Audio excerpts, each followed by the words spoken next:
Hello, this is Caleb. Hi, Caleb. This is Neve calling from Artsy. How are you? Nice. I'm doing well this morning, Neve. How are you? Oh, I'm really well, thank you. Thanks for making the time. Is it still good to speak now? It is. It is. This is. We have two selling options for this piece that it would be eligible for. I'll walk you through what the auction environment would look like on Artsy. Basically, we have a figuration auction coming up in October. That the head of sale was quite excited about this piece for. She thought it would fit the theme really well. And we do have good demand for Lewis's work on Artsy. She suggested an estimate, a pre-sale estimate of 4,000 to 6,000 US dollars.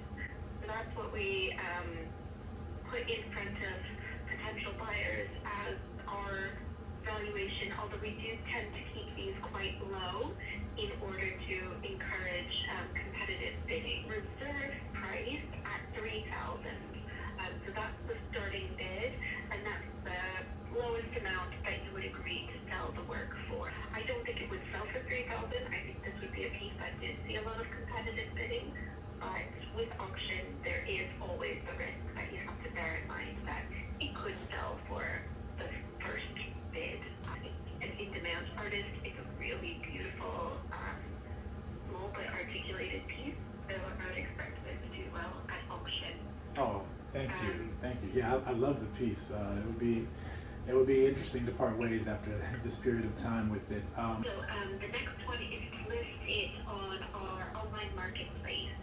So this is sort of the opposite strategy of an auction, where we're starting at a higher fixed price and potentially negotiating the price down. Whereas with the bidding, you're starting lower and working your way up with competition.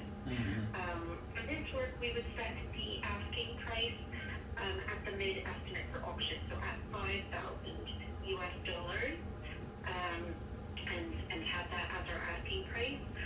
Would you like to accept, decline, or make a counter offer? And then we can continue the negotiations from there. I see. We do a huge amount of marketing and direct outreach to potential buyers.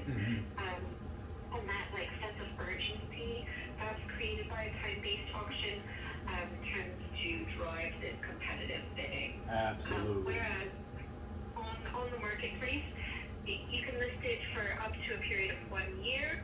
It could take that amount. Hey, so let's talk about that call that I just wrapped up with me from Artsy. If anyone is unaware of what Artsy is, it's an online art marketplace as well as auction forum for online auctions. But a little bit of backstory. I have previously bought artwork from Artsy, so I was already in their system. But to the piece that she was inquiring about, I bought that some years ago, almost about 10 years ago now. And no, it hasn't been 10 years. Nah, it's going on 10 years. 10 years ago now. And I recently had it appraised. I had it appraised twice, actually, mainly because I like to make sure that my insurances are keeping up with the appreciation of any asset. And in this case, I needed to change up my insurance, but I guess the systems talk to each other because shortly after, a few weeks after, I got a email from me asking to set up that time to talk and discuss me potentially adding in that piece into a figuration auction that they have upcoming. Between us, I will not be offering up the piece for auction, nor will I be offering the piece up for a private sale. That's mainly because I'm not interested in selling the piece. Again, I just wanted to make sure that my insurance was in order, so that's why I wanted to get the appraisal of it. But I also know the artist closely, and it's just not something that I'm interested in doing right now. Is I just see this piece staying with me for quite a long time, if not going down, being passed down to my son. But I did want to touch on how art can be used as an alternative investment vehicle because it is an alternative asset. And I want people to understand how art can be used to leverage you into a different setting in life if you wanted to. In my case, my artwork piece, this particular piece, is praised in the five-figure range. which is great. I paid nowhere close to that. But I guess I'll tell you all how it got there and what you should be on the lookout if that's something of interest to you all. And one thing is studying the artist pretty heavily, understanding, where they went to school and what they studied, understanding where have they shown as a group, where have they shown individually, where they've been exhibited, what museums have some of their pieces in their collection, what auctions have they been a part of, all these things.